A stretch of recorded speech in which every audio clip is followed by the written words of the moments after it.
Bonsoir à toutes et à tous. Merci beaucoup de votre présence si nombreux pour cette nouvelle rencontre qu'a fait la librairie, pour laquelle j'ai l'immense plaisir ce soir de recevoir Serge Tisseron. Alors bonsoir et merci beaucoup de votre venue jusqu'à Brest ce soir.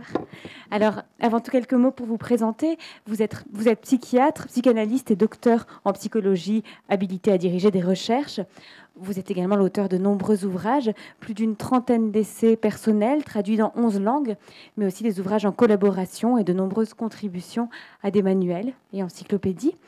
Vos recherches portent principalement sur 3 domaines différents. Le premier, les secrets de famille. Alors vous avez d'ailleurs découvert un secret dans la famille d'Hergé à partir de la seule étude des albums de Tintin, un secret qui avait été confirmé quelques années plus tard par la biographie d'Hergé. Le deuxième sujet, ce sont les relations que nous entretenons avec les diverses formes d'images. Ce sujet, vous vous y êtes intéressé dès votre thèse en 1975, puisque vous avez proposé une histoire de la psychiatrie en bande dessinée afin de montrer que les images sont une forme de symbolisation du monde à part entière. Mais ce soir, c'est à votre troisième sujet d'étude que nous allons nous intéresser, à savoir les bouleversements psychiques et sociaux entraînés par le numérique, et en particulier la place à accorder aux écrans dans la vie d'un enfant. Vous êtes en effet le co-auteur du rapport de l'Académie des sciences L'enfant et les écrans, mais aussi l'auteur de plusieurs ouvrages sur ce thème. On peut citer notamment 36912, Apprivoiser les écrans et grandir, paru aux éditions RS, mais aussi Les dangers de la télé pour les bébés, un ouvrage paru pour la première fois aux éditions RS en 2009 et dont vient de paraître une nouvelle édition. Alors avant tout, pourquoi cette nouvelle édition, 11 ans après, qu'est-ce qui l'a rendue nécessaire pour vous ?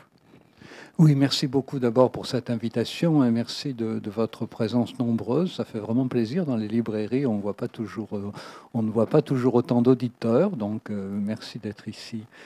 Alors, qu'est-ce qui a justifié cette réédition ? Bien, c'est que le problème de la relation des enfants aux écrans a tout d'un coup fait l'objet de nombreuses interventions médiatiques de la part de personnes se présentant comme des lanceurs d'alerte. Et du coup, le problème qui paraissait pour beaucoup de gens être un fait acquis est devenu un objet de débat public. Et comme moi, j'ai toujours souhaité que les écrans soient un objet de débat public, j'ai sauté sur l'occasion pour dire que c'était important de faire une réédition augmentée du livre de 2009, parce que depuis 2009, il y a quand même beaucoup d'études qui sont parues, qui confirment ce que les psychologues du développement savaient déjà, mais qui n'avaient pas vraiment pu faire entendre, faute de chiffres pour appuyer leur démonstration. Voilà. Donc cette nouvelle édition revue augmentée, en fait, elle n'est pas beaucoup revue. Moi, j'aime pas revoir les textes que j'ai écrits, donc c'est le texte de 2009, mais avec une préface qui montre l'urgence... une fois de plus, on ne peut pas dire l'urgence nouvelle, il y a toujours l'urgence une fois de plus de poser ces questions et qu'elles deviennent un objet de débat public. Et puis dans la conclusion, il y a les recherches actuelles menées notamment aux États-Unis depuis 1999 qui montrent que la surconsommation d'écran avant 3 ans porte son ombre jusqu'à l'âge de 13 ans, puisque la fameuse étude de Mme Linda Pagani, une étude longitudinale, qui a consisté à demander à des parents de mesurer le temps d'écran que leurs enfants passaient entre 2 et 3 ans, entre 1997 et 1998, 2-3 ans, temps d'écran dans la télé, cette étude a montré qu'à 10 ans, ces enfants ont des troubles des apprentissages et qu'à 13 ans, à la rentrée de la puberté, ils ont des troubles relationnels. Voilà, donc c'est assez grave pour que ça m'a paru justifier une nouvelle édition. Alors je veux ajouter quand même que si vous avez des questions à poser, vous les posez quand vous voulez. On est en petit groupe, donc vous levez la main et tout. Si je ne vous vois pas, Madame fera signe ou quelqu'un parmi vous. Donc c'est mieux qu'on soit interactif parce qu'il y a tellement de choses à dire autour des écrans qu'il est mieux que j'essaye de répondre aux questions que vous vous posez. Alors, lorsque vous aviez publié la première édition de l'ouvrage en 2009, c'était notamment en réaction à la création en France de 2 chaînes télévisées spécialement dédiées aux bébés. Oui. Qui proposaient, disait-elle, des programmes adaptés à la petite enfance. Oui, alors cette idée des programmes adaptés... Oui, Est-ce que c'est alors un mythe? j'avais déjà, il m'était déjà arrivé de bouillir sur place, mais bondir aussi haut jamais, parce que en fait le livre Les dangers de la télé pour les bébés a été publié en 2007 d'abord en Belgique par par le ministère de lutte contre la maltraitance qui publie des petits opuscules et réédité chez RS en 2009. Et alors, qu'est-ce qui s'était passé en 2007 pour que j'écrive ce petit livre en Belgique? Ben, il s'était passé une chose dont certains d'entre vous se souviennent sans doute, c'est qu'en 2006, il y a deux chaînes de télévision spécifiquement, soi-disant spécifiquement destinées aux bébés, aux enfants de moins de 3 ans, qui ont commencé à émettre donc de l'étranger, d'Angleterre, sur le territoire français. Vous savez qu'on vit dans un régime européen qui s'appelle la télévision sans frontières, c'est-à-dire que n'importe quel émetteur de télévision sur le territoire européen a la liberté d'émettre sur l'ensemble du territoire européen. Aucun pays n'a le droit de bloquer l'émission d'une télévision située sur le territoire européen. Ça s'appelle la télévision sans frontières. Et donc, du coup, deux chaînes de télévision situées sur le territoire anglais ont commencé à émettre des programmes soi-disant destinés aux enfants de moins de 3 ans. Alors, la première, c'était Baby TV. Et Baby TV, alors on m'a demandé mon avis, bien sûr, les journalistes m'ont demandé mon avis. Ils savaient déjà que j'étais pas pour la télévision pour les jeunes enfants, donc ils m'ont demandé, ben, j'ai dit que c'était une catastrophe, voilà, que c'était un scandale. Et puis ils m'ont dit, ben, merci monsieur, puis Baby TV s'est installé. Et une année après, la deuxième chaîne de télévision s'appelait Baby First, a essayé de faire la même chose. Et à ce moment-là, j'ai été plus réactif. J'ai commencé à utiliser l'outil Internet, c'est-à-dire que j'ai lancé une pétition sur le site belge Yapaka, toujours ministère de lutte contre la maltraitance. Et puis, je me suis efforcé de réunir des associations de professionnels. Et donc, c'est comme ça qu'on a réussi à monter au ministère de la Santé, à aller auprès du Conseil supérieur de l'audiovisuel, le CSA, et à faire en sorte qu'il existe une loi maintenant qui oblige les chaînes de télévision à dire explicitement que les programmes de télévision ne sont pas conseillés aux enfants de moins de 3 ans. Voilà. Et donc en France, on est sans doute le seul pays du monde dans lequel les chaînes de télévision spécialement dédiées aux enfants de moins de 3 ans sont en déshérence. Je crois qu'on pas beaucoup d'endroits. Elles étaient sur le bouquet, mais je crois qu'elles y sont même plus. Mais c'est quand même une exception française, parce que vous allez partout dans le monde, les chaînes de télévision pour les enfants de moins de 3 ans sont très répandues. Alors, il faut bien comprendre le modèle économique de ces chaînes de télévision pour les enfants de moins de 3 ans. Il est bien évident qu'il n'y a pas de publicité dans ces programmes, parce que, évidemment, très vite, il y aurait une dénonciation éthique. Mais en revanche, les petits personnages présents dans ces programmes servent ensuite pour décorer différents produits, comme des paquets de biscuits, des paquets de bonbons, des barres de chocolat, de telle façon, quand les parents sont au supermarché avec leur bébé, dès que le bébé voit sur un produit la petite figurine avec laquelle il s'est familiarisé sur l'écran, il veut absolument que les parents achètent ce produit-là. Et les choses, d'ailleurs, ont même été bien conceptualisées par les publicistes qui ont appelé ça le facteur caprice. Et le facteur caprice est un élément fort des publicistes dans le domaine des produits qui peuvent intéresser les tout-petits. Voilà, donc alors les gens de Baby TV, Baby First mettaient leurs mains sur leur cœur et ils disaient, Monsieur Tisseron, il n'y a même pas de publicité dans nos programmes. Ben oui, mais tous leurs programmes ne sont que de la publicité. Voilà. Donc on a réussi à déconsidérer ces chaînes auprès du public et effectivement, elles ont été mises en extinction en France. Voilà, c'est bien. Mais c'est pas parce qu'il n'y a pas de télévision pour les enfants de moins de 3 ans que les parents ne mettent pas leur bébé devant la télé. Et alors c'est ça le problème, c'est que qu'est-ce qui est arrivé de nouveau depuis 2009? Ben, deux choses. Alors, je vous disais, il y a des études aujourd'hui statistiques, la fameuse étude longitudinale de Linda Pagani, qui est la seule. Pourquoi on l'appelle longitudinale? Parce que c'est une étude qui consiste à suivre des enfants. Or, vous savez, on voit régulièrement des études du genre les enfants qui utilisent la tablette à 1 an, je sais pas, 1 heure par jour, à 2 ans et demi, ils présentent un retard de langage. Bon, c'est possible, mais rien ne prouve qu'ils présenteront un retard de langage quand ils auront 8 ans, 10 ans, 14 ans. Donc, les seules études valables dans ce domaine-là sont les études longitudinales. Et la seule étude longitudinale qui a jamais été faite, c'est celle de Linda Pagani. Voilà.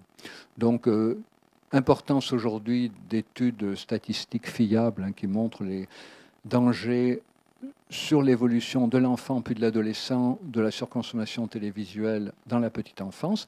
Et puis la deuxième chose, c'est l'aggravation de la crise économique qui a fait que dans certaines régions de France, le revenu moyen annuel est de 13 000 euros, le taux de chômage est de 42% dans certaines banlieues autour de Paris, les frères et les pères diplômés n'ont pas de boulot, et du coup, les gens laissent marcher la télévision toute la journée parce qu'il faut bien avoir une compagnie. Et les enfants qui sont là la regardent par dommage collatéral. Donc voilà, c'est très important d'expliquer que ce n'est pas sans conséquence et que il y a des moyens de faire en sorte que les enfants souffrent moins de la surconsommation d'écran. Alors, pardon? Ah, merci de poser une question. Oui, j'attendais qu'on me le demande. Voilà. Alors, déjà, les bébés n'ont pas un nombre d'éveils considérable dans la journée. Nous, on peut dormir 7 heures par nuit. Un bébé, il ne dort pas 7 heures. Il dort très longtemps. Donc, il a des grandes plages de sommeil et des plages d'éveil, surtout s'il est petit, limitées. Donc, c'est important d'expliquer aux parents qu'il existe le podcast, voilà, qu'il existe le streaming, donc il existe des moyens technologiques qui permettent aux parents de regarder leur feuilleton préféré ou leur programme préféré pendant que le bébé n'est pas réveillé. Or, tout le monde ne le sait pas. Déjà, c'est important de l'expliquer. C'est important également d'expliquer que si les parents ont vraiment besoin d'un accompagnement, ils peuvent mettre de la musique. La musique n'a pas d'inconvénient majeur sur le développement du bébé. Donc d'ailleurs, souvent, la télé est mise en bruit de fond. Les gens ne la regardent pas forcément. C'est une espèce d'accompagnement sonore. Donc préférez la musique qui est harmonieuse plutôt que des programmes souvent américains la journée qui sont assez contrastés, assez heurtés et donc qui dérangent le tout petit dans les efforts qu'il fait pour apprendre à se concentrer. Donc, il a même été montré, il faut que j'explique ça, donc on ne comprendra pas, il a été montré que la télé nuit au bébé, même quand il nuit au bébé quand elle marche dans une pièce où il se trouve, même s'il ne la regarde pas. Alors ça paraît assez énigmatique, un peu magique, en fait c'est facile à comprendre, c'est qu'entre 0 et 3 ans, enfin entre 1 an et 3 ans, vous savez que le bébé apprend à parler, ça tout le monde le sait. Et puis ce qu'on a découvert, c'est qu'il apprend aussi à se concentrer. Apprendre à se concentrer, c'est pas naturel. C'est comme apprendre à nager, c'est pas naturel. Donc quand vous avez appris à nager, il a fallu que vous concentriez sur vos mouvements. Et si ce jour-là, si au cours si chaque fois que vous alliez à la piscine pour apprendre à nager, il y avait des ados qui vous jetaient des bouées dessus, eh bien au bout d'un moment, probablement, vous auriez abandonné en disant j'arrive pas à me concentrer sur ce que je fais, j'ai peur, je suis toujours dérangé, j'en ai marre, j'arrête. Alors le bébé, c'est un peu pareil. C'est-à-dire, il apprend à se concentrer en se concentrant. On apprend à conduire en conduisant, on apprend à nager en nageant, on apprend à se concentrer en se concentrant. Nous, on a oublié. Mais le bébé, lui, il apprend à se concentrer en se concentrant. Donc ça veut dire que s'il y a une télévision qui fonctionne dans la pièce où il se trouve, eh bien, il est constamment dérangé dans ses jeux spontanés. Et plus les jeux spontanés d'un bébé sont de courte durée, eh bien, plus c'est de mauvais augure pour son développement ultérieur. Plus les jeux spontanés d'un bébé sont de longue durée, plus c'est un bon indicateur de son développement ultérieur. Ça veut dire que le bébé a besoin de tranquillité pour apprendre à se concentrer. Donc la musique ne le dérange pas, la radio ne le dérange pas non plus, semble-t-il, parce que la radio, souvent, c'est des pauses musicales et des débats, donc des gens qui parlent. Ça ne lui apprend pas à parler, mais ça ne le dérange pas. Le problème de la télé, c'est que c'est extrêmement heurté. Les sons sont très heurtés. Voilà, il y a des voitures qui démarrent, des avions qui décollent, des coups de revolver, des cris, etc., des gens qui courent, voilà, des bruits cardiaques. Voilà. Donc la télé, c'est fait pour vous émouvoir de manière très intense, parce que la radio n'est pas basée sur la même logique. Donc, du coup, le bébé il perçoit ça. En plus, il y a des lumières qui accompagnent ces sons, et assez contrastées elles aussi. Donc, ça le dérange, ça l'empêche d'apprendre à se concentrer. Et du coup, c'est comme ça que Linda Pagani explique que les enfants qui ont regardé la télé plus d'une heure par jour entre 2 et 3 ans présentent d'autant plus de difficultés d'attention et de concentration à l'âge de 10 ans que ce temps d'exposition aux écrans quand ils avaient entre 2 et 3 ans était plus grand. Voilà. Donc, à expliquer aux parents, le podcast, le streaming, préférer la musique. S'ils laissent leur enfant tout seul plutôt que de lui mettre, parce que des fois les parents ont besoin de mettre l'enfant seul devant la télé, mettre plutôt l'enfant seul avec des comptines, parce que les comptines, ça n'empêche pas d'utiliser ses 10 doigts. On fait quelque chose avec ses 10 doigts quand on écoute des comptines, alors qu'on ne fait rien quand on a les yeux rivés sur l'écran. Voilà. Donc expliquer comme ça des choses simples qui permettent aux parents de savoir comment s'y prendre. Parce que si vous dites aux parents « alerte, alerte », stop les écrans. Les parents n'ont pas arrêté les écrans parce qu'on leur dit stop les écrans. Hein. C'est aux États-Unis, il y a même des appartements, ça commence à arriver en France, dans des hôtels, je le vois, où quand on entre dans la pièce, il y a la télévision allumée. Donc elle n'est pas allumée quand on n'est pas là, mais elle s'allume quand on entre. Et il y a des appartements aux États-Unis, elle s'allume quand on entre, elle s'éteint quand on sort, de manière à avoir toujours l'impression d'entrer dans une maison habitée. Compte tenu du nombre de personnes seules qu'il y a en France, j'imagine qu'il y en a beaucoup, même s'il n'y a pas un système automatique, dès qu'ils rentrent chez eux, il n'y a personne, quoi. C'est triste, hop, on met la télé. Après, on va chercher le bébé à la crèche, et on met le bébé là, et la télé. Voilà. Il y a une publicité, ce n'est pas particulier à la France, hein, il y a une campagne actuellement en Allemagne qui est menée dans les crèches, justement, parce que là, c'est un autre problème, c'est l'importance du téléphone mobile. Il y a beaucoup de parents qui viennent chercher leur bébé à la crèche en regardant leur téléphone mobile, sans regarder leur bébé du regard, sans chercher leur bébé du regard, regardent leur téléphone mobile. Et on leur amène leur bébé parce qu'ils ne le cherchent pas du regard. Et donc, il y a une campagne d'affiches en Allemagne où on voit des parents scotchés sur leur smartphone. C'est une campagne d'affiches pour les crèches, justement, pour être mise dans les crèches. Et le commentaire, c'est combien de fois avez-vous regardé votre bébé aujourd'hui? On pourrait le faire en France. Hein. Alors, il faut expliquer aussi aux parents que quand ils allaitent leur bébé, il ne faut pas utiliser une tablette, il vaut mieux pas, ça ne dure quand même pas toute la journée, quoi. Éviter d'utiliser son smartphone pendant qu'on allaite. Il y a toute une... Si vous voulez, le problème, c'est que beaucoup de parents, sous prétexte de simplifier la vie quand leur enfant est tout petit, ne se aperçoivent pas qu'ils vont se la compliquer considérablement quand leur enfant va grandir. Alors évidemment, il faut un pouvoir d'anticipation, quoi. Puis il y a des gens qui ont tellement de difficultés dans la vie quotidienne, ils n'arrivent pas à se projeter dans l'avenir. Bon, heureusement, il y en a qui arrivent à se projeter. Il faut leur expliquer que ce qui est gagné dans l'instant présent, c'est pas grand-chose, mais ce qui est perdu pour le après, dans les difficultés que vont présenter ces gamins, ça va être lourd. Oui, parce que justement, l'un des propos importants de votre livre, c'est que la surconsommation des écrans dans la petite enfance n'est pas dangereuse parce qu'elle créerait une addiction, mais parce que les enfants passent d'autant moins de temps à apprendre, à acquérir d'autres apprentissages essentiels. Vous avez parlé de la concentration. Quels sont les autres apprentissages Oui, alors... c'est vrai qu'on entend beaucoup parler en ce moment d'addiction aux écrans, notamment d'addiction aux écrans chez les tout-petits, et puis aussi de risque de développer des syndromes qui évoquent malheureusement chez ceux qui en parlent, des symptômes identiques à ceux de l'autisme. Alors peut-être, vous avez vu, il y a quand même eu une tribune dans le journal Le Monde signée par 15 associations, d'ailleurs il y en a d'autres depuis qui ont rejoint, on a 17 associations de professionnels, syndicat des médecins de protection maternelle et infantile, syndicat de pédopsychiatres, syndicat de psychiatres, et même SOS Addiction. Hein, voilà. Donc 15 associations, 17 maintenant, qui disent que non.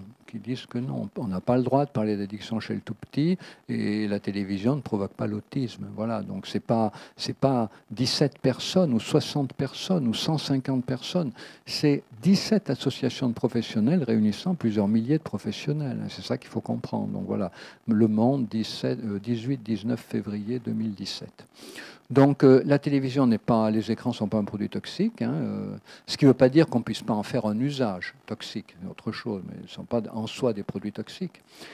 En revanche, le problème principal des écrans sur lequel tout le monde est d'accord, c'est que le temps passé devant les écrans est perdu pour faire beaucoup d'autres choses. Bon, c'est aussi bête que ça.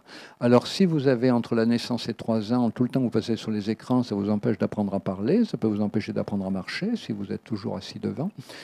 Ça vous empêche d'apprendre à vous concentrer, ça vous empêche d'apprendre à interagir avec un visage humain, parce que devant l'écran, quand vous êtes tout le temps passé devant l'écran, vous apprenez pas à interagir avec un visage humain. Donc ça perturbe la construction des bases de l'empathie, émotionnelle. Voilà, donc c'est tout ça que ça empêche. C'est colossal ce que ça empêche. Le temps passé devant un enfant de moins de 3 ans devant un écran, c'est colossal ce que ça lui empêche d'apprendre, parce que entre 0 et 3 ans, vous savez, le cerveau d'un bébé, il n'est pas comme le nôtre. Nous, on fabrique quelques neurones, mais pas beaucoup. Le bébé, il en fabrique des milliers sans arrêt, des millions, et donc du coup, il est extrêmement disponible à énormément d'apprentissage. Et si cette période d'extrême disponibilité à énormément d'apprentissage n'est pas mise à profit pour que ces apprentissages soient réalisés, ça ne veut pas dire que ces apprentissages ne pourront pas se réaliser après, mais ils seront longs et compliqués et difficiles à installer. C'est pour ça qu'il ne faut pas perdre il ne faut pas gaspiller cette période-là. Puis quand l'enfant grandit, les écrans continuent à l'empêcher de faire autre chose. Alors, ce qui ne veut pas dire que l'écran ne puisse pas apporter quelque chose, mais en petite dose. Mais dès qu'il y a surconsommation, entre 3 et 6 ans, l'enfant ne va pas apprendre à utiliser ses 10 doigts. On voit des enfants complètement incapables d'utiliser leurs mains. Il y en a même qui réduisent leurs gestes à 2 seulement, tenir un objet avec une main et frotter avec l'autre. Voilà.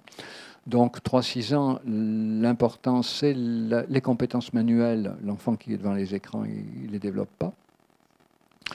Et puis 6-9, après, il y a l'acquisition des basiques, des scolaires. Bon, l'enfant qui est toujours devant les écrans, il est fatigué par les écrans, il a de la peine à suivre à l'école. Donc, si vous voulez, plus on avance en âge et plus le temps qu'on passe va nous empêcher de faire d'autres choses importantes. Alors bon, quand on arrive à l'âge de la retraite, alors peut-être le temps passé dans les écrans, ça va nous empêcher d'avoir une activité associative. Mais en tout cas, ça ne va pas nous empêcher de faire de nouvelles acquisitions, parce qu'à cet âge-là, en général, les nouvelles acquisitions sont limitées. Rares sont les gens qui décident d'apprendre le chinois ou l'informatique à 65 ans. Il y en a, mais c'est plutôt rare. Donc, je veux dire, les écrans sont là, vont prendre du temps sur d'autres activités, mais ne vont pas empêcher de nouvelles acquisitions. Mais plus l'enfant est petit, plus le temps passé dans les écrans empêche les acquisitions. Voilà, c'est pour ça que c'est si problématique. C'est pour ça que plus un enfant est petit, plus l'éducation en termes d'écran est une éducation interdictrice. Et plus l'enfant grandit, plus l'éducation en termes d'écran est un accompagnement pour faire un bon usage des écrans. Mais chez l'enfant avant 3 ans, on peut se contenter d'interdire, ça suffit. Et puis quand l'enfant grandit, on va à partir de 3 ans, essayer de choisir des programmes avec lui. Voilà. Alors, comme je dis toujours, les parents qui ne peuvent pas faire autrement que mettre leur enfant parfois devant un écran, surtout à partir de 3 ans, un peu trop parfois, il y a quand même moyen de rattraper les choses. Moi, je tiens beaucoup à ça. C'est-à-dire que tout le monde ne peut pas avoir la vie qu'il voudrait avoir. Voilà, des gens qui rentrent le soir du boulot, sont tout seuls, famille monoparentale, ils ont besoin d'une heure tranquille. Alors, ils peuvent mettre une demi-heure de comptine, mais une heure de comptine, ça fait long. Alors, on va mettre une demi-heure de comptine, une demi-heure de télévision. Mais plutôt que la télévision, on préférait les DVD. Alors pourquoi? Parce que les DVD, l'enfant peut choisir d'abord, même s'il n'y en a que 2, il choisit un ou l'autre. Voilà. Et c'est déjà un choix, il est actif. Et puis les DVD, ils ont un début, un milieu, une fin. Voilà, c'est des épisodes. Et c'est pas comme la télé qui n'a jamais de fin. Donc c'est plus facile à gérer des DVD. Donc voilà, on préfère les DVD à la télé. On essaye de faire en sorte que le moment où l'enfant regarde les écrans soit toujours le même dans la journée. Dire pas le caprice du parent qui décide un moment, tiens, j'ai quelque chose à faire, je te mets la télé, tu me donnes une fichera la paix. On essaye de fixer dans la journée un moment, de préférence avant une activité qu'on ne peut pas décaler, comme ça on est sûr qu'on arrêtera bien. Voilà, par exemple, on décide qu'à 17h, l'enfant a droit à sa demi-heure ou ses 3/4 d'heure ou ses 20 minutes d'écran, ce que les parents fixent, mais on sait qu'après, il y a le bain, ou il y a peut-être un goûter, ou il y a peut-être le repas. Voilà. Donc, fixer des tranches horaires qui sont toujours les mêmes, avec comme principe qu'on ne grignote pas toute la journée, on mange à heure fixe, mais de la même manière, on ne grignote pas les écrans toute la journée.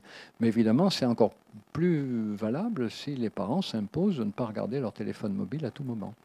Je vous en félicite d'ailleurs, parce qu'aucun n'a sonné encore, et j'ai vu personne le regarder. Non, mais vous auriez pu en même temps, je ne sais pas s'il y a du réseau ici, mais vous auriez pu en même temps le sortir pour taper Pagani, Linda Pagani, pour voir ce qu'a fait cette dame. Donc ça ne m'aurait pas choqué. Voilà. Parmi les risques des écrans, vous évoquez l'un d'eux qui est que trop de temps passé pour un enfant devant un écran peut figer son développement identificatoire. Alors peut-être que vous pourriez nous en dire quelques mots. Vous parlez notamment du jeu des trois figures qui, Oui. qui est Oui, un alors autre moyen. on peut essayer de préciser un peu les choses, en effet. Alors voilà, vous avez vraiment envie que je précise les choses. Alors il y a eu des travaux des psychologues du développement depuis très longtemps hein, pour montrer les problèmes des écrans.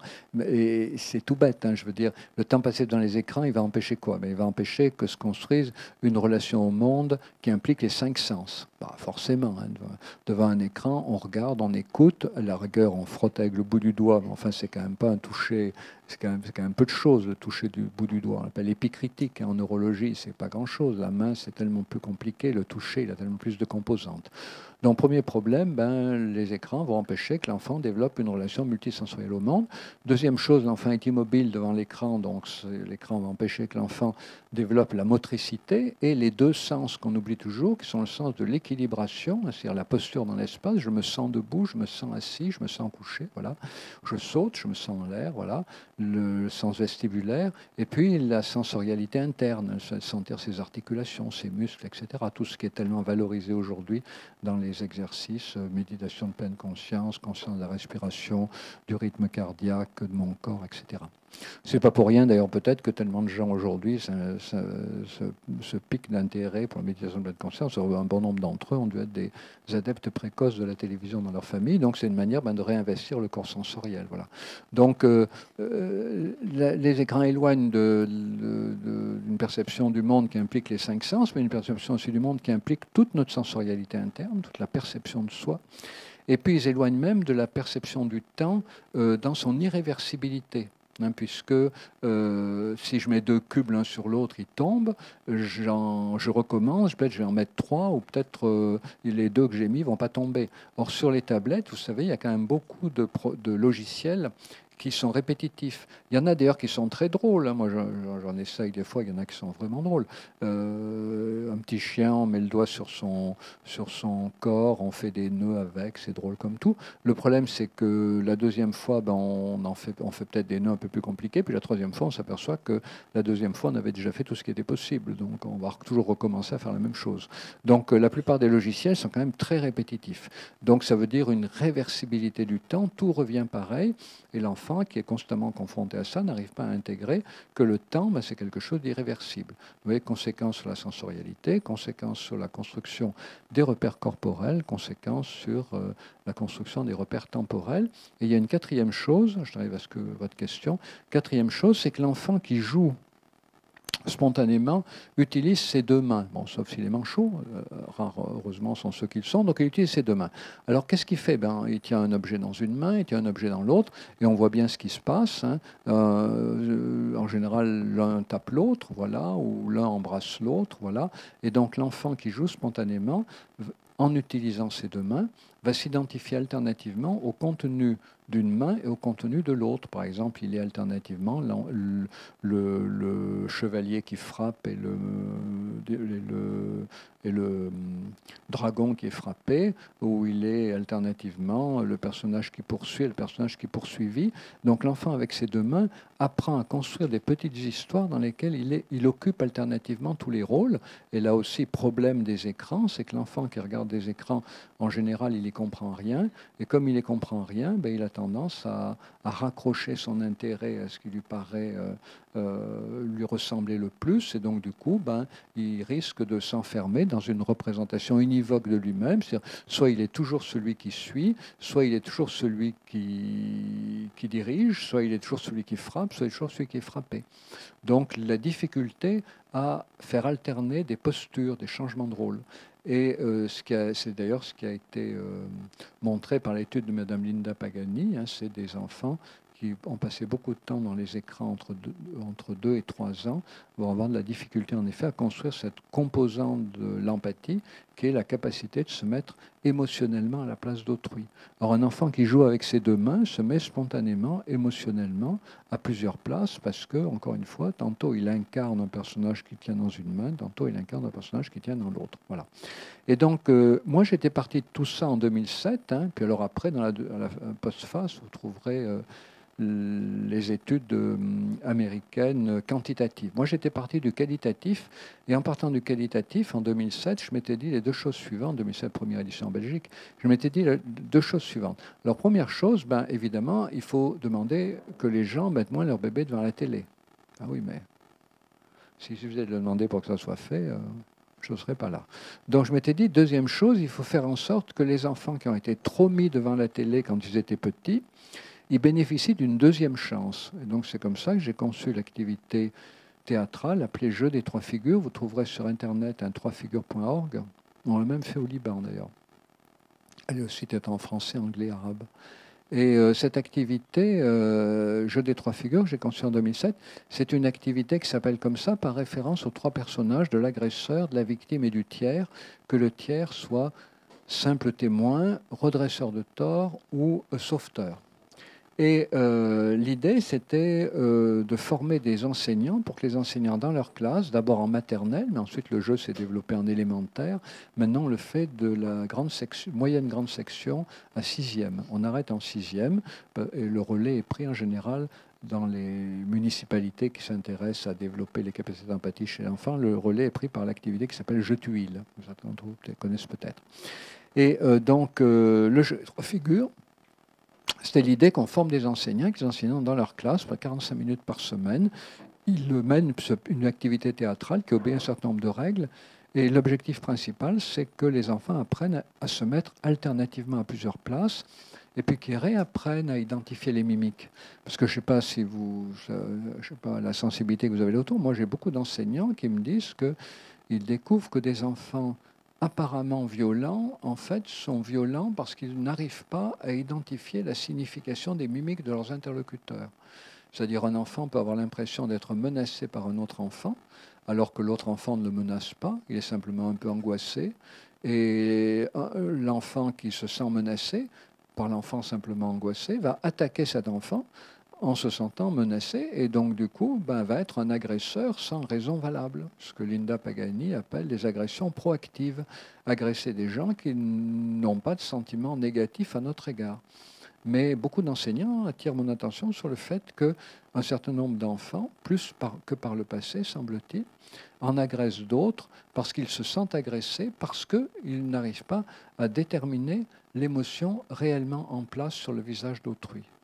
Alors on pourrait dire que ça évoque aussi l'autisme, hein, puisque chez les autistes, il y a une grande difficulté à identifier le visage d'autrui, mais ce n'est pas du tout pareil, hein, parce que l'autisme, ça vient du dedans, alors que là, ça vient du dehors. Hein. C'est le fait de ne pas avoir appris dans les bonnes, appris dans le bon moment où c'est possible, c'est-à-dire entre naissance et 3 ans notamment, avoir appris la complexité des mimiques humaines. Voilà. Donc Jeu des trois figures se centrer là-dessus, apprendre à identifier les mimiques, faire en sorte que les victimes ne se laissent jamais agresser sans protester. Voilà, mon idée, c'est que ne faut pas compter que les agresseurs changent. On l'a bien vu récemment avec Balance ton port et MeToo. Il ne faut pas attendre que les agresseurs changent d'opinion parce qu'ils sont installés confortablement dans leur statut d'agresseur. Mais il faut faire en sorte qu'aucune victime ne se laisse jamais malmenée sans protester. D'abord auprès de l'agresseur, puis ensuite auprès d'un tiers social permettant d'inculper l'agresseur selon la loi. Donc, Jeu des trois figures, apprendre à gérer les mimiques, apprendre à ne jamais cesser agresser sans protester, et puis apprendre à se mettre émotionnellement à la place de l'autre, puisque un des éléments importants de cette activité, c'est que tous les enfants vont être alternativement, tous les enfants volontaires pour jouer, ceux qui sont volontaires pour jouer, vont être invités à occuper alternativement toutes les places. Voilà. Donc c'était l'idée en 2007, vous voyez, de développer parallèlement une sensibilisation sur les dangers de la télé, et puis un pare-feu pour ceux qui y étaient trop ou qui y avaient été trop, le jeu des trois figures. Alors, le jeu des trois figures s'est beaucoup développé, mais la consommation télévisuelle, elle, n'a guère baissé, et en plus, elle est prise en relais maintenant par les smartphones, les tablettes, etc. Alors, entre 0 et 3 ans, donc vous l'avez dit, moins l'enfant est exposé aux écrans, mieux c'est. Il y a quelqu'un qui posait une question. Il y avait une question ? Il y a quelqu'un qui posait une question, non? Non, je croyais, j'entendais un murmure, j'ai cru que quelqu'un posait une question.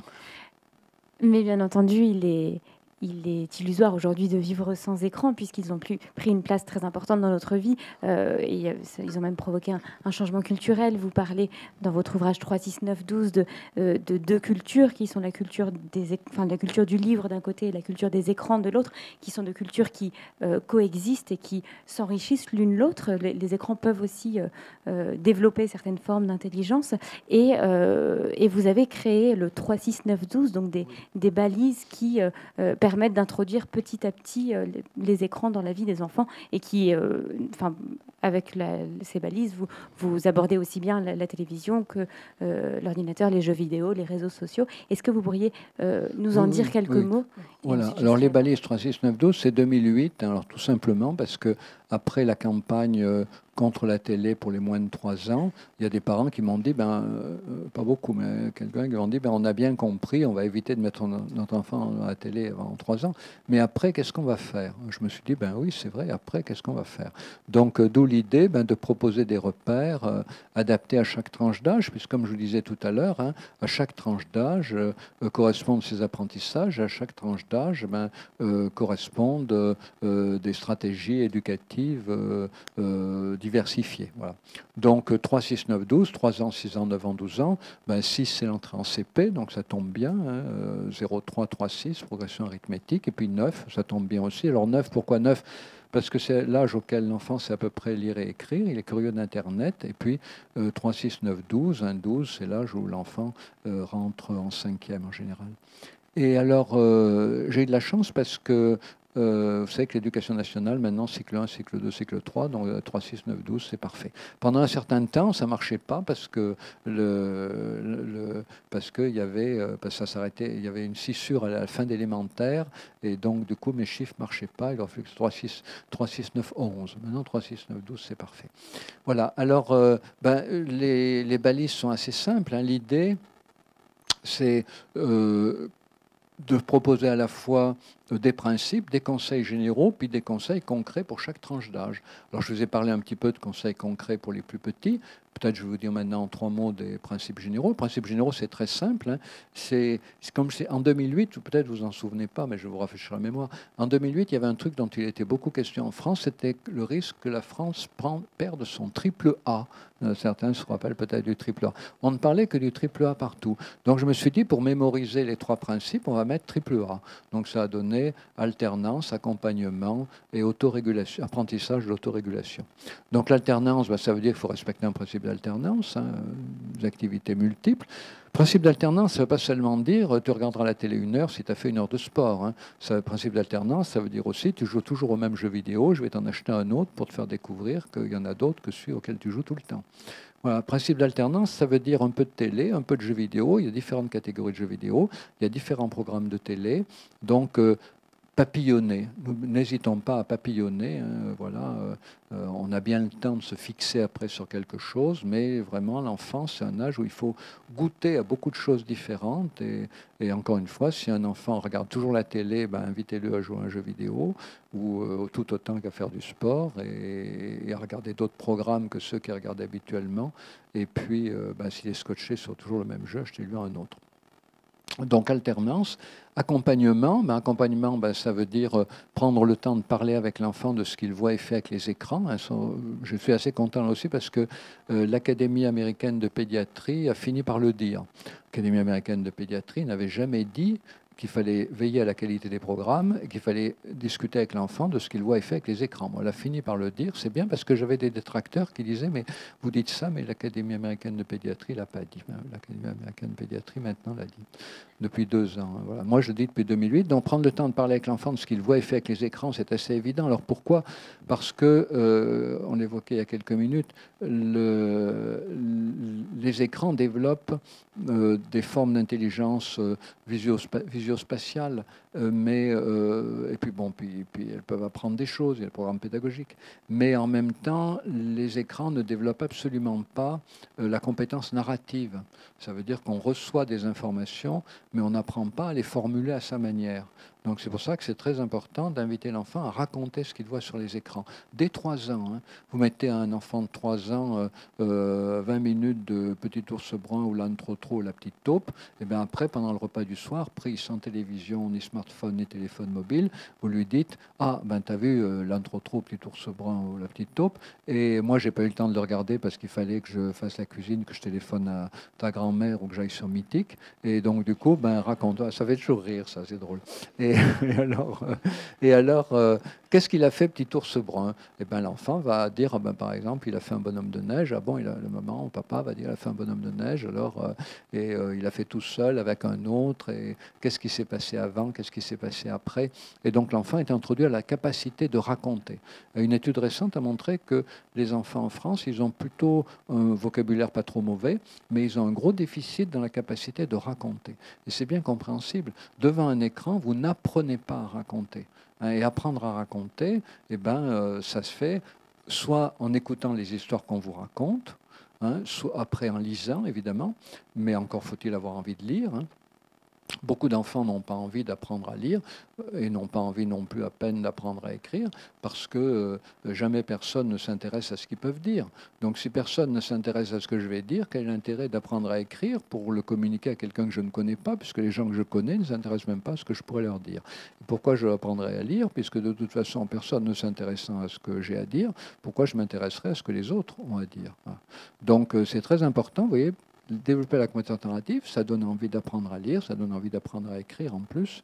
Et puis quand on développe la compétence narrative, on n'est jamais tout seul. Quelqu'un qui sait raconter arrive toujours à avoir une vie sociale riche. Voilà. Même si, je ne joue pas au même jeu vidéo que mes copains, si j'arrive à leur raconter de façon intéressante les jeux vidéo auxquels je joue, j'ai une vie sociale, même si je ne partage pas leurs jeux.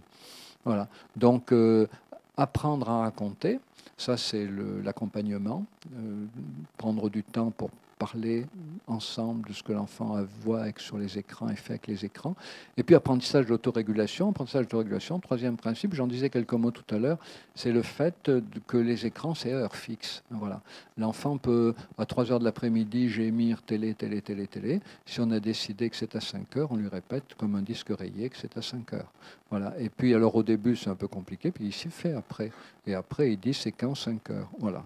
Et donc voilà, c'est déjà gagné, hein, et intégrer la notion de l'heure. Voilà. Enfin, ben, il n'a pas encore intégré la notion de l'heure, mais il a intégré l'idée que les choses se font à une certaine heure et pas à une autre heure. Voilà. Et lui dire ça dure une demi-heure, il ne sait pas ce que c'est qu'une demi-heure, mais au bout d'une demi-heure, on dit on arrête. Il dit pourquoi? On est parce que la demi-heure est passée. Voilà, donc on intègre les catégories du temps. Donc alternance, accompagnement, apprentissage, autorégulation. Et donc ça va donner 4 conseils valables à tout âge, hein, que je vous ai déjà dit, mais je les répète. Choisir des programmes de qualité, parce qu'il y a vraiment des choses intéressantes, et choisir ensemble, on en discute. Parler avec l'enfant de ce qu'il a vu et fait avec les écrans donc pendant le repas du soir, sans télé, ni téléphone mobile, ni tablette, ni illustré, parce qu'il paraît qu'il y a des familles où il y a quelqu'un qui lit le journal pendant le repas. Voilà. Et puis, quatrième conseil, limiter le temps d'écran, que je ne mets jamais en premier parce que ça serait l'arbre qui cache la forêt. Oui, il faut limiter le temps d'écran, mais il faut faire beaucoup d'autres choses aussi. Limiter le temps d'écran, c'est le truc le plus ingrat que de l'éducation. Je veux dire, si vous vous contentez de limiter le temps d'écran, c'est la guerre permanente. Vous aimez pas en tant que parent, vous êtes le garde-chiourme. Vos enfants ont l'impression que vous êtes là pour leur pourrir la vie. Donc, limiter le temps d'écran, oui, mais limiter le temps d'écran, c'est la chose qu'il faut faire parce qu'il faut la faire, mais jamais personne n'aura de plaisir à l'imposer et jamais personne n'aura de plaisir à se le voir imposer. En revanche, discuter de la qualité des programmes, discuter avec l'enfant de ce qu'il voit et fait avec les écrans, c'est vachement valorisant pour l'enfant. On apprend plein de choses en tant que parent. Voilà, le jour où les enfants vous parlent des youtubeurs et des youtubeuses, vous découvrez que ces gens-là existent. Et puis, dernier point, parmi les 4 conseils valables à tout âge, le dernier, développer les activités de création. Alors évidemment, quand l'enfant a 3, 4, 5 ans, il n'y a pas grand-chose, il ne faut pas se leurrer. Tous les logiciels qui se prétendent éducatifs, rien n'est démontré, il ne faut pas le croire. Les seuls logiciels vraiment intéressants, c'est ceux qui font rigoler en famille. On y joue à plusieurs, voilà, ça c'est bien. Ça, même si c'est complètement con, si vous arrivez à rigoler avec un enfant de 4-5 ans en jouant à un logiciel complètement con, la seule chose qui importera à l'enfant, c'est que vous rigoliez avec lui. Hein. Voilà, et donc c'est un bon moment, ça le gratifie, il est convaincu que vous êtes un bon compagnon, qu'il est un bon compagnon pour vous, qu'il est intéressant, voilà, vous partagez quelque chose. Par contre, à partir de 6 ans, il y a des choses créatives très très bien, à commencer par un appareil photo numérique qui permet à l'enfant de faire ses propres photos, on compare avec les siennes, voilà, alors achetez un appareil photo numérique à votre enfant, pas un appareil photo numérique de fabricant de jeux vidéo qui couple l'appareil numérique avec un système de jeu, mais un vrai appareil numérique, voilà. Il y en a vraiment des très bons marchés maintenant où vous prêtez votre vieil appareil, voilà. En général, ils sont très soigneux à cet âge-là, sauf s'ils tombent avec, ce qui peut arriver, mais sinon, ils ne les cassent pas. Et voilà, et donc des logiciels de création aussi, il y a Scratch, un accès libre sur Internet. Dès que l'enfant a 7-8 ans, c'est très bien. L'éducation nationale le met en 5e, mais à 8 ans, c'est parfait. Toujours un peu en retard autour de l'informatique et du numérique, l'éducation nationale. Et puis les logiciels de stop movie, ça veut dire faire des films image par image. Et sur les tablettes Apple, vous avez des logiciels de stop movie en téléchargement gratuit. Beaucoup de parents l'ignorent. Il ne faut pas forcément aller chercher ce qui est payant. Il y a plein de choses gratuites sur Internet. Alors d'ailleurs, je vous le dis parce que j'oublierais, je risquerais d'oublier si je ne vous le disais pas. Aujourd'hui, vous êtes gentil, vous êtes venu m'écouter. Mais alors après, vous allez rentrer chez vous. Peut-être demain, vous allez vous dire, ben, tiens, j'ai oublié de poser cette question à M. Tisseron. Alors, dites-vous bien que partout où vous êtes, dans les fêtes familiales peut-être, mais surtout quand vous êtes avec des parents d'élèves, de les écoles où sont vos enfants, quand vous êtes à votre travail, il y a très probablement des gens capables de répondre à vos questions. Il y a des gens qui connaissent les différentes consoles, il y a des gens qui connaissent les jeux vidéo, il y a des gens qui connaissent les youtubeurs, les youtubeuses, lesquels sont intelligents, lesquels sont cons, voilà, et lesquels sont méchants et lesquels sont gentils.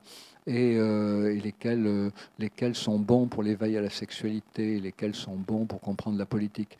Et donc, il y a partout des personnes ressources. Le problème, c'est que nous ne les identifions pas. Donc, ce que je vous exhorte, c'est à identifier les personnes ressources de votre entourage. C'est-à-dire, mettez des tableaux d'affichage partout, dans les bureaux, dans les entreprises, dans les écoles, panneaux d'affichage dédiés à la compréhension du numérique. Vous ne mettez pas dessus des post-it du genre machine à laver encore en état de marche, tant d'euros, vente pour double emploi, vente pour cause de double emploi, hein, ou par cas peine usagée, voilà, hein, vente à cause de double emploi. Non, vous mettez des post-it du genre je veux acheter une console de jeu à mon enfant, il y a 3 modèles sur le marché, lequel choisir? Si vous allez sur Internet, vous allez peut-être tomber sur des informations bien, mais vous courez un grand risque de tomber sur des informations caviardées par la publicité, par les fabricants. Hein, tout est truqué sur Internet, tout est truqué. Donc, utilisez des ressources de proximité. Comme il y en aura plusieurs, vous pourrez comparer. Et puis, en même temps, ça socialise. Hein, voilà. Donc, moi, je dis toujours aux enseignants, quand ils font s'il y a des enseignants parmi vous, en début d'année, si vous êtes enseignant à partir de 8-9 ans, les enfants à partir de 8-9 ans, mais surtout en collège, l'enseignant, il dit, ben voilà, je me présente, je m'appelle Tartampion, je vais vous apprendre, je ne sais pas moi, la physique ou l'histoire géo, mais il y a un domaine que je connais mal, moins bien que vous. Ah, les élèves vont avoir l'œil qui va se dilater, alors ils vont se demander lequel, et vous dites, le numérique, voilà, les jeux vidéo, les youtubeurs, voilà. Et l'enseignant dit, j'aimerais bien qu'il y ait quelqu'un parmi vous qui puisse répondre pendant un trimestre à toutes mes questions là-dessus, un coach numérique. Et voilà, puis qui veut être coach numérique pour votre enseignant en histoire géo, en physique? Alors, c'est pas moi qui ai inventé ça, c'est les patrons du CAC 40. Les patrons du CAC 40, c'est pas des cons quand même. Ils se sont aperçus qu'ils ne pouvaient pas comprendre autrement la complexité et l'inouïe rapidité d'évolution numérique, ils ne pouvaient pas le comprendre autrement qu'en prenant un coach numérique. Je ne comprends pas que les enseignants ne prennent pas de coach numérique. En plus, ça consiste à créer une réciprocité, on apprend quelque chose aux élèves, c'est pas une chose. Si au bout d'un trimestre, votre coach numérique n'est pas à la hauteur, à la fin du trimestre, vous dites, écoutez, je relance un appel d'offres, voilà. Puis s'il fait l'affaire, vous le gardez, vous pouvez en prendre 2, ils seront en situation de rivalité. Alors, vous ne perdez pas de temps, hein. Vous avez un truc qui vous préoccupe, qu'est-ce que c'est Snapchat, vous le demandez à 17h. Si vous n'avez pas la réponse à 17h01, vous l'aurez le lendemain matin à 8h30. Hein. Donc, vous ne perdez pas de temps. Alors que si vous allez chercher sur Internet, vous risquez de même plus savoir ce que vous cherchez, parce que Internet se fait de telle façon qu'on oublie toujours ce qu'on est venu chercher, parce que de proche en proche, on ne sait plus où on va. Donc, c'est ciblé. Hein, voilà. Et même chose, alors, dans vos familles, si vous avez des ados, mettez-les à profit, hein, mettez la contribution. Il faut bien comprendre qu'au début, Internet a été lancé, c'était comme une forêt landaise. C'est-à-dire, il y avait encore, on voyait un peu le ciel, et puis il y avait vaguement des chemins, voilà, et on pouvait un peu se repérer. On voyait le ciel, donc on pouvait se repérer un peu, puis il y avait du vent encore. Alors maintenant, c'est la forêt vierge. Alors maintenant, la forêt vierge, on ne peut pas se repérer. Mais comment est-ce qu'on fait comment est-ce qu'un explorateur se repère quand il est dans la forêt vierge? Il va chercher un autochtone. Il va prendre un Indien pour le guider. Eh bien, il faut comprendre qu'Internet étant une forêt vierge, vous ne pouvez pas vous y guider aujourd'hui autrement qu'avec un humain. Vous ne pouvez pas vous y guider autrement qu'avec un humain. Si vous cherchez un hôtel à Venise, vous n'allez pas taper hôtel à Venise, vous aurez TripAdvisor et vous aurez 500 réponses, toutes plus polluées par la mafia les unes que les autres. Non, vous allez faire quoi? Vous allez demander à votre boulanger, votre charcutier, vos voisins s'ils sont allés à Venise, s'ils ont trouvé un bon hôtel. Et s'ils vous disent oui, eh ben, tant mieux. Et s'ils vous disent non, mais je connais quelqu'un qui y est allé et je vais vous lui demander, eh ben, vous aurez l'info. Et là, au moins, c'est fiable. Vous ne pouvez plus aujourd'hui vous guider sur Internet autrement qu'avec un contact humain. Or, ce contact humain, beaucoup de gens ne l'ont pas, ils sont très seuls. On est tous seuls. Mais par contre, on peut créer des espaces où ces contacts, on va pouvoir les faire surgir. Voilà. Mettez des panneaux d'affichage. Il n'y a que ça de bien. Oui, la question que je me posais, c'est à partir de quel âge peut-on développer le sens critique chez l'enfant? Le sens critique. Oui, très tôt. Alors justement, ça m'intéresse d'avoir votre réponse. Moi, j'ai en mémoire, lorsque j'ai acheté Télérama enfant, et nous découvrions ensemble le programme pour les enfants. Oui, est-ce que ça existe toujours? Ben, Parce que quand je vous entends parler de Snapchat et tout ça, moi, ça m'échappe totalement. Donc, alors, concernant les enseignants également... alors, il faut bien comprendre que le développement de l'enfant passe par des étapes et que ce n'est pas la peine d'essayer de développer chez un enfant quelque chose qu'il n'a pas neurologiquement les capacités de développer. Or, on sait qu'avant 4 ans et demi, c'est à peu près 4 ans et demi, l'enfant n'a pas acquis alors quelque chose qu'on appelle d'une expression abominable, la théorie de l'esprit. C'est quoi la théorie de l'esprit? C'est la capacité de comprendre que quelqu'un qui a une expérience du monde différente de la mienne a sur le monde un point de vue différent, l'expérience différente, un point de vue différent. Donc je vais vous donner un exemple. Il y a 3 grandes séries d'expériences, 3 séries, pas longues, rassurez-vous, mais 3 séries d'expériences célèbres sur la naissance de la théorie de l'esprit. Je vous donne la plus courte et la plus drôle, à mon avis. Vous achetez une boîte de bonbons bien fermée, hein, avec, en général, il y a des bonbons qui sont dessinés dessus, elle peut être en carton, en métal, ce que vous voulez. Vous la montrez à un enfant, vous lui dites ce qu'il y a dedans, ben, il regarde l'image et vous dit des bonbons. Alors vous ouvrez la boîte, vous dites à gagner, vous en donnez un, il est content. Vous dites, on va enlever les bonbons, on va mettre des bouts de papier à la place. Vous enlevez les bonbons, mettez des petites boules de papier à la place, vous fermez la boîte, vous dites à l'enfant qu'est-ce qu'il y a dedans. Ben, il vous dit, il y a du papier, on vient de le mettre. Pas besoin d'avoir un vocabulaire très riche, il y a du papier, on vient de le mettre. Vous dites bravo, tu as gagné, vous ne donnez pas un bout de papier, ça n'a pas d'intérêt. Donc vous dites bravo, tu as gagné, et vous lui dites, mais maintenant, on va appeler ton frère, ta soeur, ton père, ta mère, et on va lui demander ce qu'il y a dans la boîte. Et avant 4 ans et demi, l'enfant va toujours répondre, ben, il va répondre qu'il y a du papier. Et après 4 ans et demi, l'enfant va répondre, il va répondre qu'il y a des bonbons. Parce qu'il n'a pas vu qu'on a mis du papier. Et ça, c'est une théorie ça a été découvert déjà il y a une bonne vingtaine d'années. C'est très important de le comprendre. Ça veut dire qu'après 4 ans et demi, et dès 4 ans et demi, ça veut dire quoi? Ça veut dire fin de moyenne section, grande section de maternelle. Il est très important de développer chez l'enfant la compréhension du fait que des expériences du monde différentes conditionnent des représentations du monde différentes. Et ça, avant 4 ans et demi, il y a aussi un contre-exemple que tous les psychologues connaissent bien, c'est quand les parents d'un enfant divorcent avant qu'il ait 4 ans et demi, pour l'enfant, il y a le bon et le mauvais parent. Et si c'est le père est le bon, la mère mauvaise, c'est insupportable. L'enfant inverse, la mère mauvaise, le père bon, c'est tout aussi insupportable, c'est ravageur. Après 4 ans et demi, c'est douloureux, mais il arrive à comprendre que les deux parents ne s'entendent pas parce qu'ils n'ont pas la même représentation du monde. Avant 4 ans et demi, il ne peut pas. Donc après 4 ans et demi, déjà, vous avez une bonne base de travail. Toujours dire à l'enfant, ben, toi, tu penses comme ça, mais ton camarade, ben, il a pas la même vie que toi, ou il est d'un sexe différent, ou il n'habite pas au même endroit que toi, donc il voit les choses autrement. Et ça, déjà, c'est développer un début de sens critique. Et puis après, vous avez une troisième tranche, parce que je ne vous ai pas dit la première, c'est vers 1 an. c'est la capacité de distinguer l'émotion d'autrui comme distincte de la sienne. Donc à 4 ans et demi, je viens de vous en parler, la théorie de l'esprit. Et la troisième phase évolutive importante, entre 8 ans et 12 ans, alors c'est ce qu'on appelle des fenêtres d'opportunité. Ça veut dire que c'est des périodes pendant lesquelles certaines capacités vont pouvoir se développer énormément si elles sont encouragées. Ce qui ne veut pas dire que si on ne les développe pas à ce moment-là, on ne puisse pas rattraper après. Mais après, plus on attend, plus c'est compliqué. C'est comme les enfants qui ne parlent pas. On sait maintenant qu'un enfant qui n'a pas appris à parler entre 0 et 4-5 ans, on peut toujours lui apprendre à parler. Mais c'est des stratégies extrêmement lourdes, extrêmement compliquées, d'ailleurs, qui ne sont pas encore très bien au point, d'ailleurs. Voilà. Donc, il vaut mieux profiter des fenêtres d'opportunité. Troisième fenêtre d'opportunité, 8-12 ans, c'est l'enfant qui va découvrir la capacité de se mettre émotionnellement à la place d'autrui, c'est-à-dire de pouvoir non seulement voir que l'autre a une émotion différente, non seulement comprendre pourquoi cette émotion est différente, parce que l'autre a une expérience du monde différente, mais il va pouvoir se mettre émotionnellement à la place d'autrui et donc pouvoir se dire, ben, si j'étais à ta place, ou dire, si j'étais à ta place, j'éprouverais les choses comme toi. Voilà.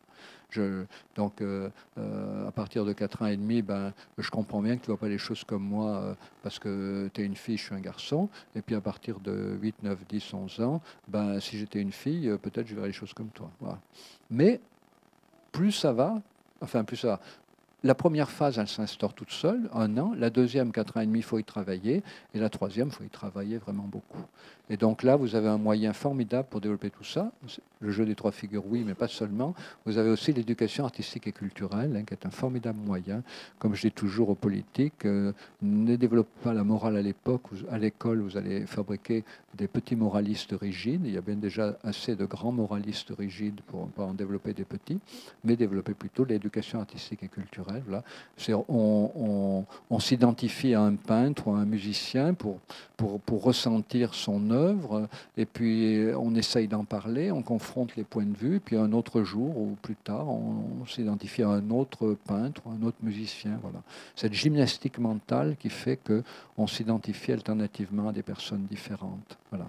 Et qu'on comprend que si on était à leur place, on pourrait voir les choses comme eux, sans jamais avoir l'arrogance de dire qu'on voit les choses comme eux, mais concevoir déjà l'idée que si on était à leur place, on pourrait voir les choses comme eux. Voilà.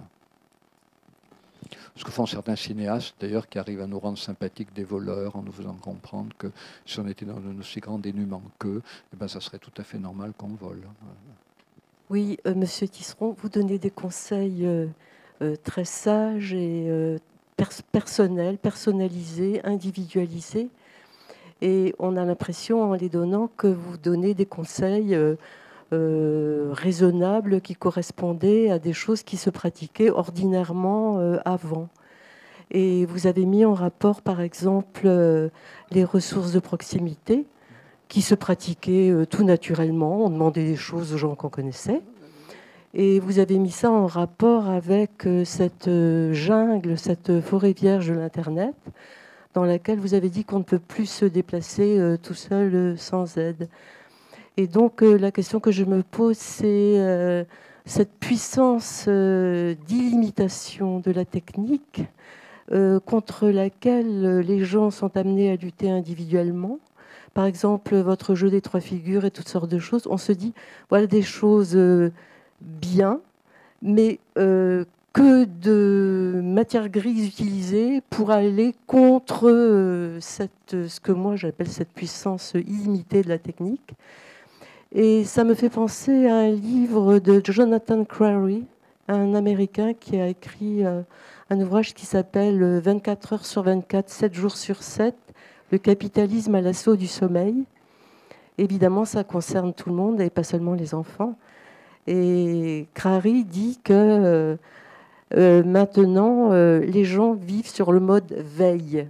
C'est-à-dire que les appareils sont sur le mode veille et pas du tout. Et cette veille ne correspond pas à de l'éveil. C'est plutôt un flux permanent qui est de nature à angoisser tout le monde. De la même manière que les portables sont tout le temps allumés, la télévision est sur le mode veille en attente d'être allumée à nouveau. Voilà, donc ma question, c'est un peu... plus ça va, donc plus on nous dit que cette technique se développe à grands pas et que vont devoir faire les gens à l'échelle individuelle pour vivre, quoi, tout simplement, pour vivre raisonnablement. Oui, on a toujours une marge de manœuvre, hein. Elle est plus ou moins grande, on a toujours une marge de manœuvre. Au moins la marge de manœuvre de refuser d'acheter certains produits dont on a entendu dire qui ne correspondaient pas vraiment à ce que les publicistes voulaient nous faire croire d'eux. On a toujours une marge de manœuvre. Alors, vous voyez ce qui se passe en ce moment autour de Facebook, vous en avez peut-être entendu parler, autour des réseaux sociaux. Depuis début 2017, plusieurs cadres, hauts cadres, grands cadres de la fameuse Silicon Valley, là où se trouve le centre social Facebook. Je ne sais pas s'il faut dire centre social. Facebook, hein, le réseau social. Le centre névralgique, voilà, le centre de commandement, voilà, le centre de commandement de Facebook. Voilà, donc il y a un certain nombre de cadres qui ont d'ailleurs, pour certains d'entre eux, travaillé chez Facebook, qui sont en train de dénoncer Facebook.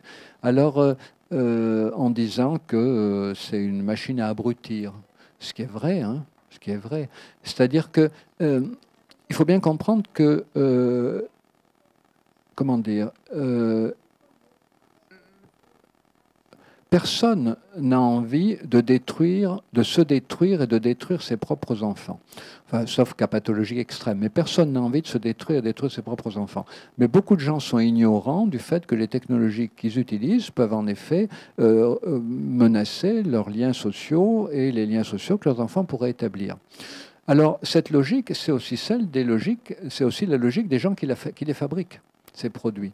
Et je trouve réconfortant que des gens qui ont contribué à créer les réseaux sociaux à une époque où on attendait beaucoup des réseaux sociaux. Alors il y a toute une mythologie des réseaux sociaux un peu excessive, mais en même temps qui contenait une part de vérité. Les réseaux sociaux, c'était une manière de s'affranchir des réseaux traditionnels liés à l'argent et à l'influence familiale. C'était une manière pour des gens qui se connaissaient peu, qui ne se connaissaient pas du tout, de se créer des réseaux qui allaient pouvoir compenser chez certains d'entre eux le poids des réseaux familiaux et sociaux des gens les plus riches. Donc il y avait une mythologie des réseaux sociaux qui était que même si vous étiez né pauvre, vous pouviez, grâce aux réseaux sociaux, vous créer votre réseau. Hein, voilà, c'était la grande mythologie de Facebook qu'on voit dans le film consacré à Zuckerberg, Social Network. Et c'était partiellement vrai, mais c'est devenu de plus en plus faux. Parce que au moment où Facebook a été créé, l'enjeu économique n'était pas aussi évident qu'aujourd'hui. Et maintenant, Facebook est une énorme machine à pomper nos données personnelles. Or, pour pomper nos données personnelles, il faut que nous interagissions beaucoup sur tout et sur rien. Voilà, quelqu'un a vu un film, il m'envoie un message, est-ce que tu l'as vu? Eh bien, le réseau social, donc Facebook, a tout intérêt à ce que je réponde, oui, je l'ai vu, j'ai aimé, ou bien non, je ne l'ai pas vu, auquel cas je reçois des publicités pour aller le voir, ou bien oui, je l'ai vu et je n'ai pas aimé. Et dans les trois cas, Facebook a des renseignements sur moi. Donc c'est très important aujourd'hui. Les réseaux sociaux aujourd'hui ne fonctionnent que comme machine à prélever nos données personnelles. Donc il y avait une utopie, un beau projet d'Internet, un beau projet de réseaux sociaux, et tout ça a été complètement retourné par la recherche pas seulement du profit, parce que la recherche du profit, c'est peu de choses aujourd'hui, la recherche de la puissance. Hein. Zuckerberg, qui prélève les données de 4 milliards d'individus, il est en bonne place pour devenir le maître du monde. C'est pour ça qu'aujourd'hui, beaucoup de gens partent en lutte contre lui, parce qu'il est le plus puissant pour être le maître du monde. En plus, il bricole l'intelligence artificielle d'une manière un peu irresponsable, si on en croit Elon Musk, voilà, qui la connaît mieux que lui. Donc, il y avait une belle idée. Si vous voulez, il y avait des beaux projets là derrière, mais c'est bien que des gens qui ont contribué à installer ces projets gardent leur utopie et aujourd'hui les dénoncent. Voilà. Donc ça pour dire que il ne faut pas désespérer. Voilà. Il ne faut pas désespérer du monde. En revanche, il faut être extrêmement vigilant. Et aujourd'hui, essayer de faire en sorte que nos enfants apprennent à utiliser les outils numériques pour le mieux de ce qu'ils peuvent apporter et ne demandent pas aux outils numériques ce qu'ils ne peuvent pas apporter. Or, le grand problème, c'est que plus quelqu'un est en souffrance souffre d'un défaut de reconnaissance sociale, professionnelle, affectif, conjugal, plus il va être tenté de chercher dans les réseaux sociaux une contrepartie, parce que les réseaux sociaux sont toujours très gratifiants. Sur un réseau social, vous mettez jamais beauf, vous mettez un cœur, vous mettez un pouce, vous mettez un like. Même si celui qui met un like ne ressent pas grand-chose, quand vous recevez le like, vous êtes gratifié. Donc la logique des réseaux sociaux aujourd'hui, c'est d'inviter des gens qui ne trouvent pas de gratification dans leur vie concrète quotidienne à en trouver sur les réseaux sociaux. Il y a tellement de gens qui n'en trouvent pas dans leur réalité concrète quotidienne qu'il y a beaucoup de candidats à en chercher sur les réseaux sociaux. C'est pour ça que la meilleure antidote aux réseaux sociaux, c'est pas de condamner les réseaux sociaux, c'est de créer des contacts de proximité. C'est pour ça que moi, là, on m'invite dans le cadre d'une librairie, mais sinon, quand je fais des conférences, j'invite toujours les gens à créer, vous savez, à organiser des semaines ou des dizaines, dites injustement sans écran, en fait, parce qu'on ne peut pas s'empêcher de jamais regarder la télé ou jouer à un jeu vidéo pendant une semaine, il ne faut pas déconner. Il y a toujours d'utiliser son mobile, on ne peut pas laisser son mobile de côté pendant une semaine, pas de télé, pas d'ordinateur, pas de mobile pendant une semaine, c'est pas réalisable. Mais des semaines pendant lesquelles on va chercher à diminuer sa consommation d'écran pour privilégier d'autres activités, pour créer du lien social. Le seul remède à l'hyperconsommation d'écran, c'est la création du lien social. C'est pour ça que je vous disais des panneaux d'affichage, des rencontres, discuter avec les gens. Beaucoup trop de gens pensent qu'ils auront une meilleure gestion des outils numériques s'ils vont sur Internet chercher comment les utiliser. Je dis non. Non, non, non, non, non. C'est un piège à con. Il y aura une meilleure utilisation des outils numériques si on apprend de la part de ceux qui ont appris à les utiliser, qui pourront nous expliquer comment les utiliser.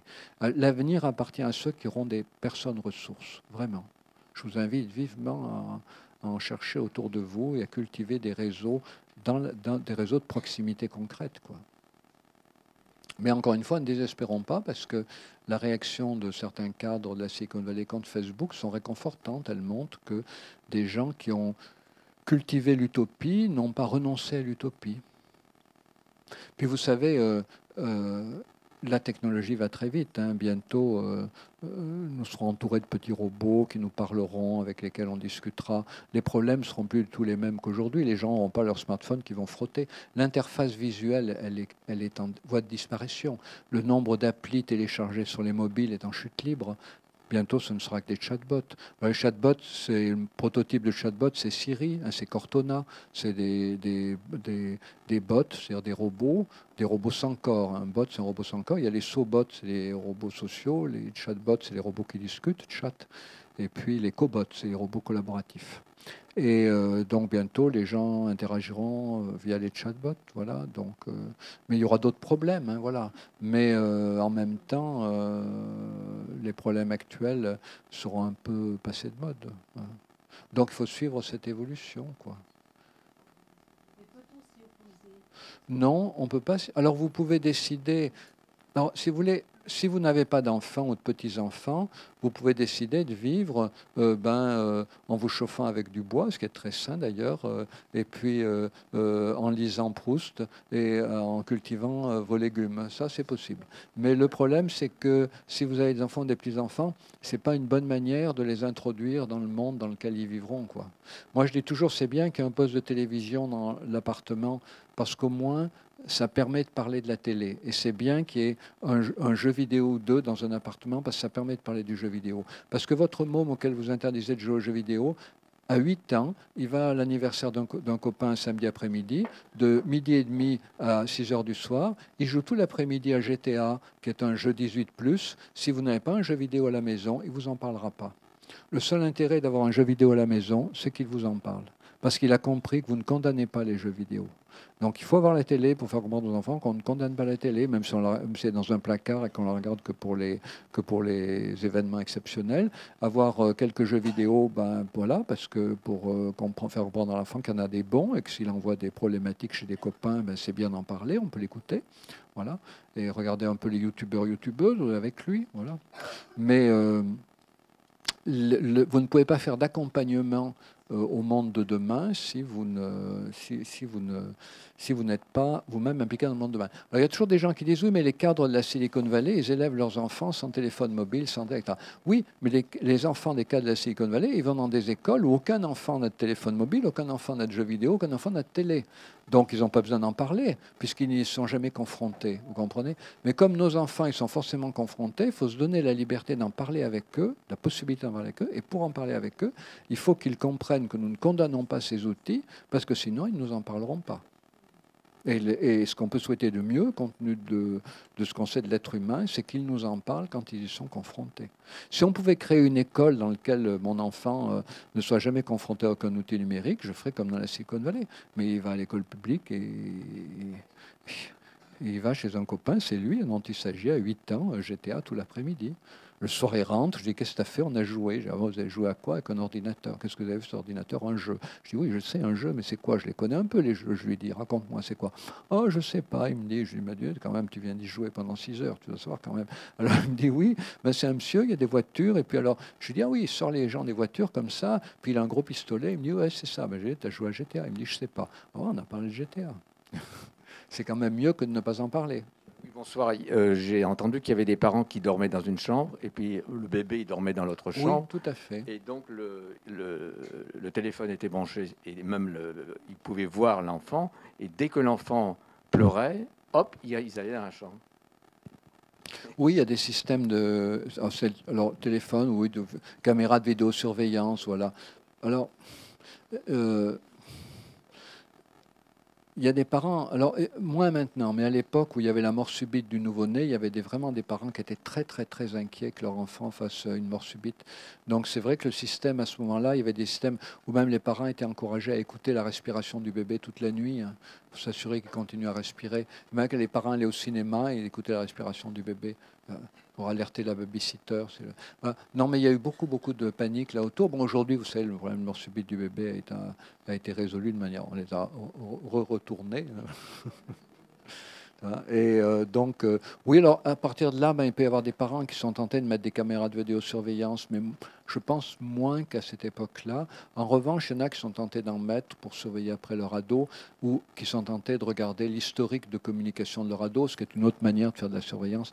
Il faut éviter ça, hein, je veux dire, il faut quand même baser... La première chose qu'il faut apprendre à un ado quand on achète un ordinateur, c'est à effacer son historique de navigation. C'est lui dire, regarde, comme ça, j'aurais pas la tentation.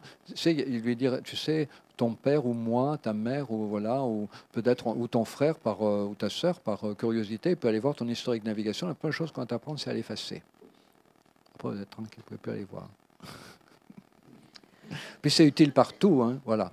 Mais après, on base des choses sur une relation de confiance. Voilà. Bonsoir et merci pour la conférence. Maintenant, pardon, je vais être insolente.